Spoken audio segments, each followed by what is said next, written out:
Olá pessoal, tudo bem? Meu nome é Edward, eu sou professor de Física e na aula de ondulatória de hoje nós vamos falar sobre as qualidades fisiológicas do som. E elas possuem esses nomes porque são características, propriedades que as ondas sonoras possuem, que são perceptíveis e diferenciáveis pelo nosso corpo, no caso, pelo nosso ouvido. É claro que cada pessoa tem uma sensibilidade diferente a essas características, mas ainda assim nós vamos ser capazes de identificar diferenças entre elas. A primeira característica é chamada de altura. E a altura, ela tem a ver com a frequência da onda. E pessoal, frequência da onda se você toca algum instrumento, é basicamente a nota musical. Então você tem o Dó, né? Pensa num instrumento Dó, um piano, o Dó da esquerda é o Dó mais grave. Ele tem uma frequência de uns 30 Hz, mais ou menos. E aí, conforme você vai andando para a direita, pula uma oitava, você vai tendo dós cada vez mais agudos. O próximo tem uns 60 Hz, 65 quase. Depois vem 130, 260, 520, 1040 Hz e assim sucessivamente. Então, cada frequência, cada nota musical tem uma frequência específica. E você pode até não ser capaz de identificar a nota, mas com certeza você é capaz de perceber as diferentes frequências emitidas por esses instrumentos. Então, nós temos que os sons graves são aqueles sons que possuem menores frequências. Tem uma natureza parecida com essa daqui. Os sons agudos, eles possuem maiores frequências e tem uma natureza parecida com essa daqui. É claro que os nossos ouvidos, eles também não conseguem detectar todas as ondas sonoras, todas as frequências que você joga. Nós temos um limiar que representa a menor frequência que a gente é capaz de ouvir, que vale cerca de 20 Hz. Não é exatamente esse valor, né, mas pelo menos é um valor aproximado ali para a gente ter uma noção. Quando os sons estão abaixo de 20 Hz, nós temos os infrassons, que são, por exemplo, sons emitidos por alguns animais, como baleias. E é claro que também existe um limiar superior de frequência que nós somos capazes de ouvir, que gira em torno de 20.000 Hz. É por isso que o piano ele tem um número de teclas limitados e não adianta ter mais teclas, porque nós não somos capazes de ouvir sons abaixo de 20 Hz nem acima de 20.000 Hz. Alguns animais, como os cachorros, também conseguem ouvir esses sons com frequências mais altas, por isso que a gente tem aquele apito para cachorro, que você apita, aparentemente não faz barulho nenhum, mas o cachorro é capaz de ouvir porque ele capta essas frequências mais elevadas. Os morcegos também fazem emissão desses sons de alta frequência, que são chamados de ultrassons. Então você já deve ter ouvido, né, também um aparelho, né, o ultrassom, que emite frequências acima desses 20.000 Hz, e por mais intensa que sejam essas frequências, elas não causam nenhum dano para a gente, porque elas não entram em ressonância com o nosso tímpano, então elas não interagem com os nossos ouvidos. A segunda característica que a gente percebe do som é a sua intensidade, ou volume. A intensidade, ela basicamente depende da amplitude de oscilação das ondas. Igual a gente falou já em MHz, em ondas, né, tem uma amplitude que está associada com a energia da onda. O som ele vai ser caracterizado como forte ou fraco, e ele cai com o quadrado da distância. A gente vai falar um pouquinho mais sobre a intensidade daqui a pouco, mas faz sentido, né, se eu estou falando a uma certa distância de vocês. Se vocês se afastam do computador, do celular, da fonte sonora que vocês estão me ouvindo, com certeza vocês vão perceber o som menos intenso. E se vocês colarem o ouvido, né, próximo à saída do som, vocês vão perceber o som mais intenso. Cuidado aqui, pessoal, principalmente em prova, que a gente costuma no cotidiano falar assim: abaixa o som está alto, aumenta o som está baixo. Sons altos e baixos têm a ver com altura.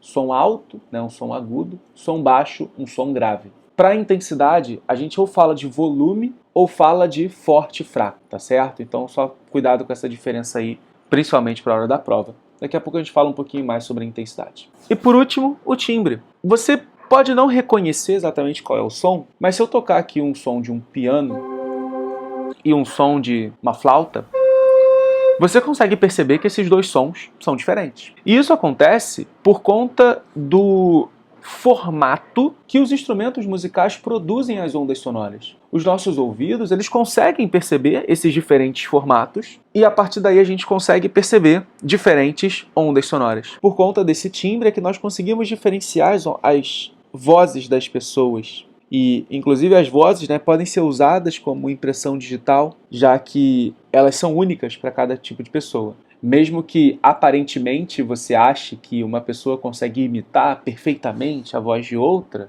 se passar por um detector, né, por um instrumento com maior precisão do que os nossos ouvidos, ele conseguiria reconhecer essas diferenças.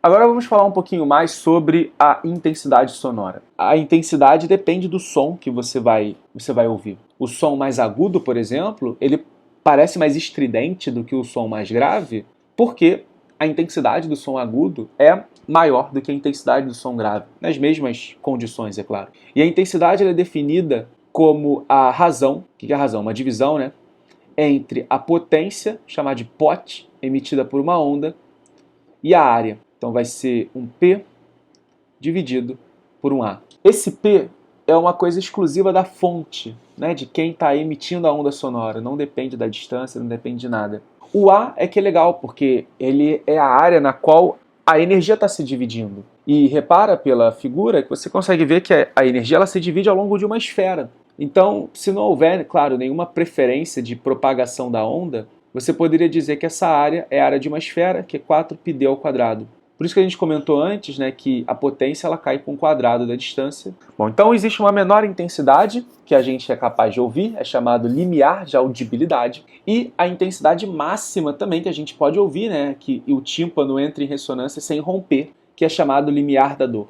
Para uma certa frequência, esse limiar de audibilidade vale cerca de 10 elevado a menos 12 watt por metro quadrado, né? Watt, potência, metro quadrado, área. E esse limiar da dor, ele gira em torno de 10 watts por metro quadrado. Só que perceba que essa unidade ela não é muito amigável, né? Falar potências assim de 10 como grandezas no dia a dia, ela fica uma coisa meio esquisita, as pessoas não compreendem muito bem e você acaba não entendendo nada.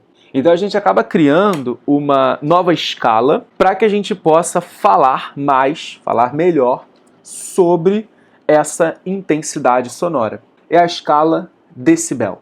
Essa escala decibel, ela vai depender do logaritmo, e não fique assustado com o logaritmo, tá certo? Da razão entre a intensidade que a gente está ouvindo, não é o I máximo ainda, tá certo? É só uma intensidade qualquer, dividido pelo I0. Esse daqui sim é o I0, que é o limiar de audição. E por que a gente faz isso? Porque quando você divide, você está comparando os dois valores. E quando você tira o log, de uma forma bem sutil, você tira a potência, né, de 10. Então, para você lembrar, caso você não lembre, log de 10 elevado a x é x.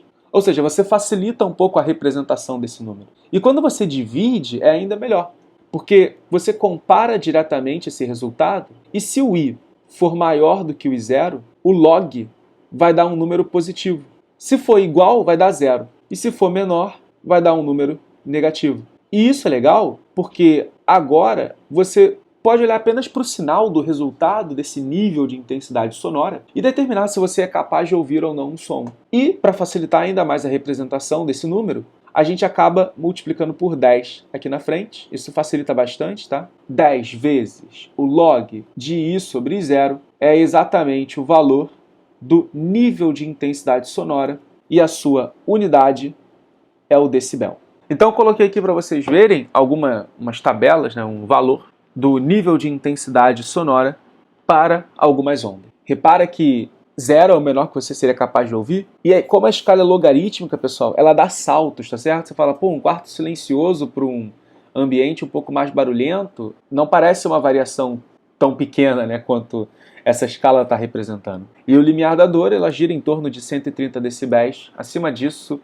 provavelmente o seu tímpano pode ser machucado e talvez você possa até perder a audição por causa disso. Bom, agora vamos falar um pouquinho sobre a intensidade com relação a outras características sonoras. A intensidade de uma onda, eu não vou demonstrar isso ainda, tá certo? Se você quiser uma demonstração, você pode deixar um comentário aqui que eu faço um vídeo específico sobre isso.